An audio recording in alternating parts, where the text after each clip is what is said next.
அவள் ஒரு அடங்காப்பிடாரி, அவள் ஒரு வளருவாயி, அவன் ஒரு ஜால்ரா, அவன் ஒரு சிடுமூஞ்சி. ஸோ இந்த மாதிரிலாம் தமிழில் பேசுவோம் இல்லையா, இதெல்லாம் இங்கிலீஷில் எப்படி சொல்லலாம்னு சொல்லி பார்க்கலாம். அவள் ஒரு அடங்காப்பிடாரி அப்படின்னு சொல்கிறதுக்கு விராகோ அப்படிங்கிற வேர்டு வந்து யூஸ் பண்ணணும். அவள் ஒரு அடங்காப்பிடாரின்னு சொல்கிறதுக்கு சி இஸ் எ விராகோ.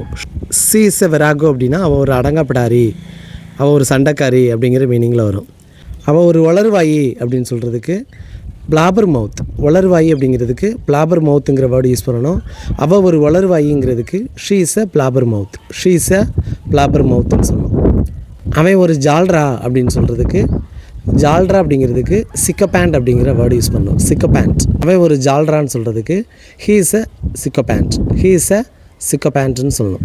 அவன் ஒரு சிடுமூஞ்சி, எப்போ பார்த்தாலும் சிடுன்னு இருப்பாங்க இல்லையா, ஸோ அவங்கள சிடுமூஞ்சின்னு சொல்லுவோம். ஸோ அவன் ஒரு சிடுமூஞ்சின்னு சொல்கிறதுக்கு சினிக் அப்படிங்கிற வேர்டு யூஸ் பண்ணணும். சினிக். சிடுமூஞ்சிக்கு சினிக் அப்படிங்கிற வேர்டு யூஸ் பண்ணணும்.